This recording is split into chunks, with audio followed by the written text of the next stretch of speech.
ብዙዎቻችን ፍቅር ሲይዘን በስሜት እንነዳለን። ነገር ግን ለምን ይሆን ግንኙነቶች ሁል ጊዜ የማይሳኩት? ወይም ለምን ይሆን ከጥቂት ወራት በኋላ የምንሰለቻቸው ብለን ራሳችንን እንጠይቃለን። መልሱ ያለው ግንኙነቱን በጀመርንበት መንገድ ላይ ሊሆን ይችላል። ዛሬ አዲስ የፍቅር ጉዞ ከመጀመራችሁ በፊት ቆም ብላችሁ ልታስቧቸው የሚገቡ 3 ወሳኝ ነጥቦችን እናያለን። አንደኛው የራስን ማንነትና ፍላጎት ማወቅ ወይም ሰልፍ አዌርነስ።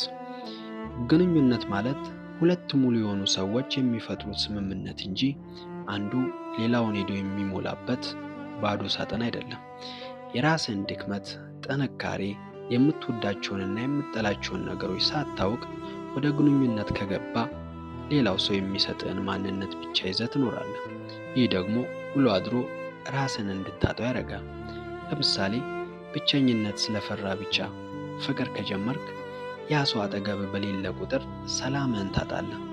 በሌላ በኩል ግን የራስ የትርፍ ጊዜ ማሳለፊያ፣ የራስ ጓደኞችና የራስ ደስታ ካለ የምትመርጠው ሰው ለህይወት ተጨማሪ ጣዕም እንዲሆንልህ እንጂ መተንፈሻ እንዲሆን አታደርገውም።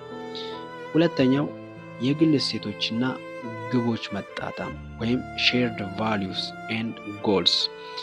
ፍቅር በመሳሳብ ይጀምራል፣ በጋራ እሴቶች ግን ይጸናል።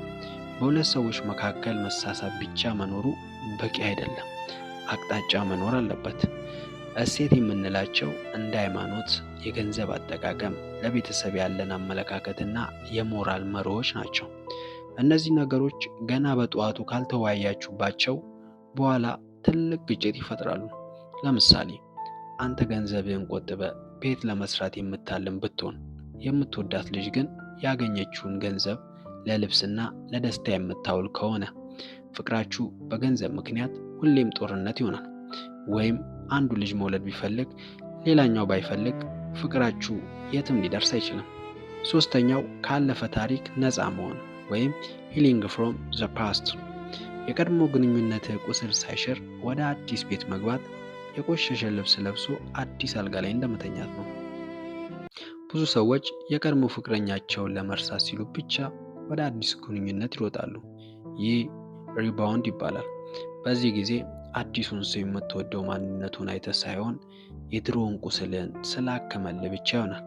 ለምሳሌ የቀድሞ ፍቅረኛ ስለከዳ ብቻ አዲሱን ሰው ትከዳኛለች ብለህ የምትጠራጠርና የምትሰልል ከሆነ አዲሱ ሰው ምንም ጥፋት ሳይኖረው በአንተ ያለፈ ታሪክ ይቀጣል። መጀመሪያ ራስህን አክም፣ ይቅር በል። ከዚያም በንጹህ ልብ አዲስ ግንኙነትን ጀምር። ፍቅር ልክ እንደ ቤት ግንባታ ነው። መሰረቱ ካልጠነከረ ጣሪያው አያምርም።